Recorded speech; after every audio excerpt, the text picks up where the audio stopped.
தமிழ் சின்ன திரையில என்ட்ரியான கொஞ்ச நாள்லயே அவங்களுக்குன்னு ஒரு அடையாளத்தை உருவாக்கி கொண்டவங்க தான் நடிகை ஸ்ரீ கோபிகா. அன்பேவா, சுந்தரி போன்ற சீரியல்கள்ல ஒரு முக்கிய கதாபாத்திரத்துல நடிச்சு ரொம்பவுமே ஃபேமஸ் ஆனவங்க. அவங்களுக்குன்னு ஒரு மிகப்பெரிய ரசிகர்கள் பட்டாளமே இருக்குதுன்னு சொல்லலாம். இவங்களோட சொந்த ஊர் பாத்தீங்கன்னா கேரளா. தமிழ் சின்ன திரையில என்ட்ரி ஆனதுக்கு அப்புறம் இவங்களுக்கு நிறைய தடைகள் வந்திருக்கு. ஆனா அதையெல்லாம் தாண்டி அவங்க ரசிகர்களோட ஆதரவை பெற்றிருக்காங்க.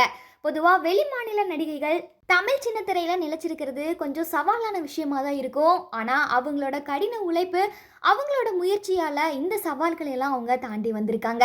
இந்த நிலையில நடிகை ஸ்ரீ கோபிகா அவங்க பாத்தீங்கன்னா வருண்தேவ் மேனன் அப்படின்றவரோட கடந்த 2024ஆம் ஆண்டு எளிமையான முறையில் 2 பேருமே திருமணம் செஞ்சுக்கிட்டாங்க. அவங்களோட திருமணம் பெற்றோர்கள் சம்மதத்தோட தான் நடந்துச்சு.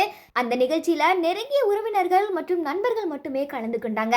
அவங்களோட திருமணம் குறித்தும் எந்த ஒரு முன்னறிவிப்பும் அறிவிக்கவே இல்லை. இருந்தாலும் அவங்களோட திருமண புகைப்படங்களை சோஷியல் மீடியால ஷேர் பண்ணியிருந்தாங்க.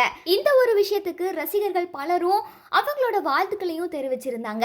இந்த நிலையில நடிகை ஸ்ரீ கோபிகா அவங்க பாத்தீங்கன்னா இப்ப மறுபடியும் ஒரு குட் நியூஸ் வந்து அனௌன்ஸ் பண்ணியிருக்காங்க.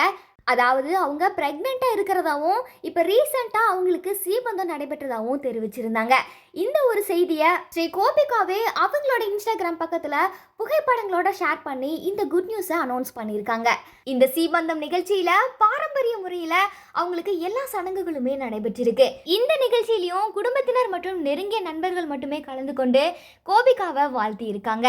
பாரம்பரிய உடையில முகம் நிறைந்த மகிழ்ச்சியோட ஸ்ரீ கோபிகா அவங்க பாத்தீங்கன்னா செம்ம கியூட்டா இருக்காங்க. அவங்களோட சீமந்த போட்டோக்களையும் அவங்களோட இன்ஸ்டாகிராம் பக்கத்துல ஷேர் பண்ணியிருந்தாங்க. இதை பார்த்த ரசிகர்கள் பலருமே அவங்களுக்கு வாழ்த்துக்களை தெரிவிச்சிட்டு வராங்க.